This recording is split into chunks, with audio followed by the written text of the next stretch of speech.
आज आपण चमचमीत वांग्याची भाजी बनवतोय।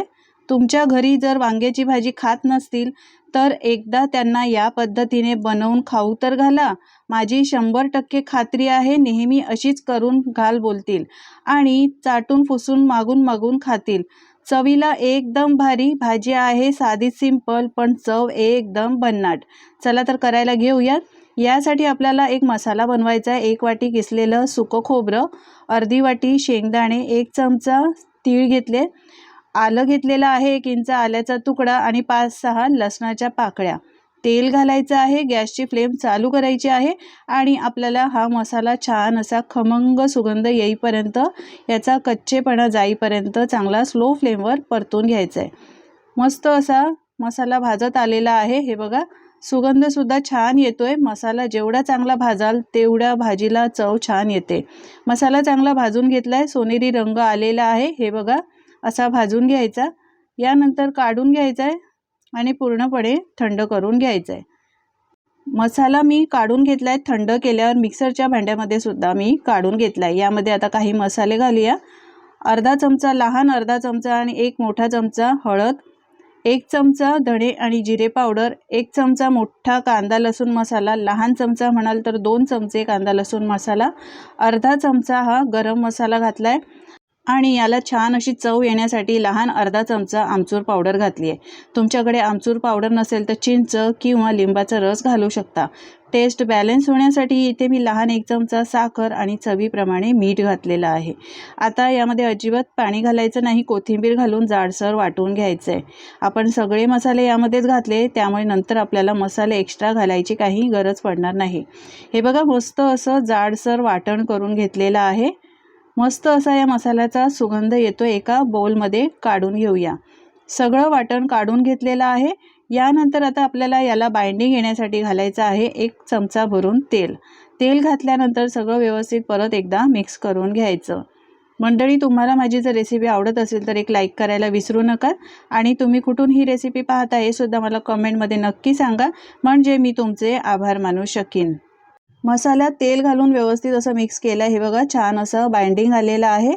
आपण मस्त अशी भरली वांगी बनवतो, यासाठी हा आपला मसाला तयार आहे।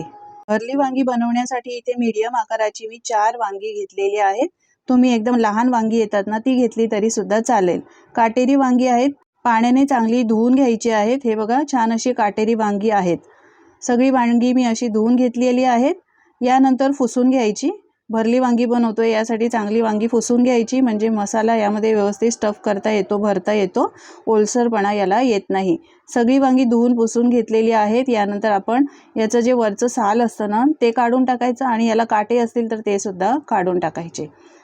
वांग्याच्या भाजीची रेसिपी असे बरेच मी अपलोड केलेले आहेत, एकदा मंडळी ते सुद्धा पहा, तुम्हाला आवडतीलच। शिवाय इतरही भाज्यांची रेसिपी अपलोड केलेली आहेत, ते सुद्धा एकदा नक्की पहा।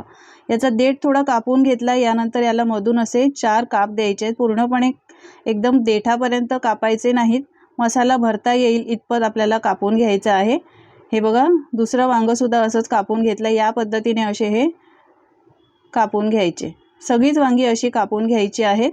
हे बघा, चेक करायचं आहे, किडी असतील तर ते वांग घ्यायचं नाही।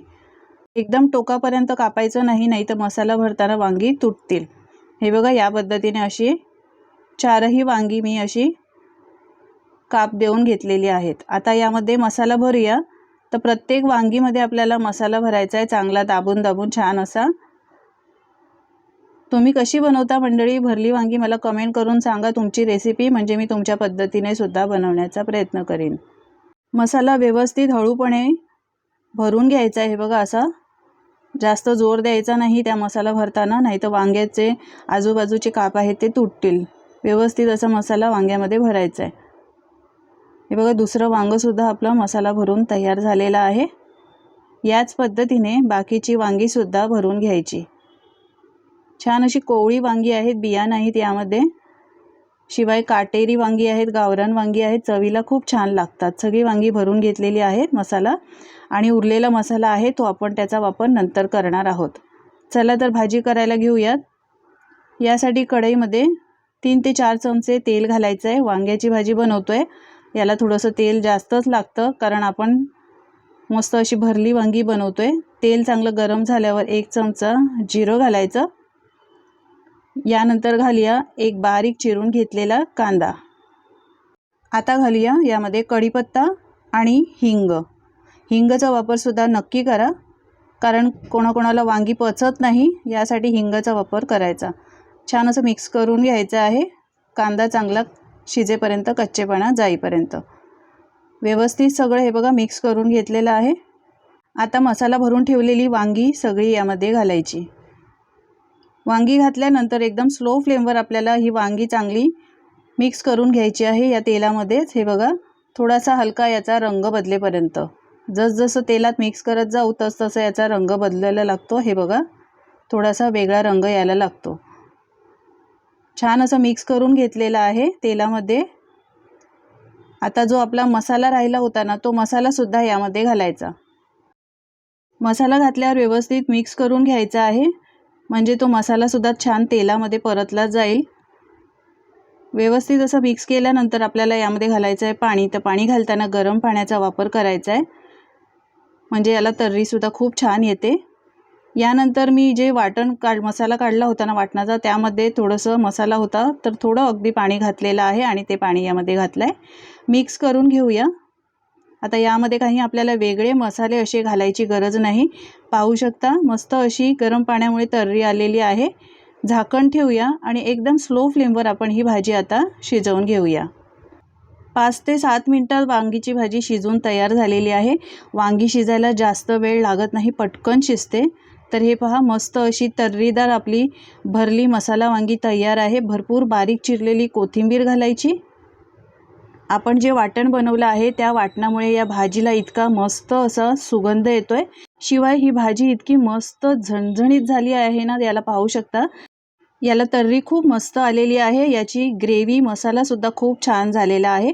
चवीला म्हणाल तर एकदम भन्नाट झालेली आहे। ज्यांना आवडत नाही ना, ते सुद्धा मागून मागून खातील। भाजी आहे तीच साधी सिंपल, पण चवीला इतकी भन्नाट झाली आहे। याबरोबर चपाती, भाकरी किंवा नुसतं भाताबरोबर तुम्ही ही भाजी खाऊ शकता। मंडळी, तुम्ही सुद्धा या पद्धतीने एकदा करून बघा, माझी खात्री आहे तुम्हाला आवडेलच। करून बघितल्यानंतर तुमचे अनुभव माझ्यासोबत शेअर करा। आजची रेसिपी तुम्हाला कशी वाटली हे कमेंट करून सांगायला विसरू नका। आणि जराही आवडली असेल तर मंडळी लाईक करा आणि मित्रमंडळी आणि कुटुंबासोबत शेअर करा। आणि चॅनलवर जर नवीन असाल तर अशाच वेगवेगळ्या रेसिपी पाहण्यासाठी चॅनलला सबस्क्राईब करा। पुन्हा भेटूया अशाच वेगळ्या रेसिपीसोबत।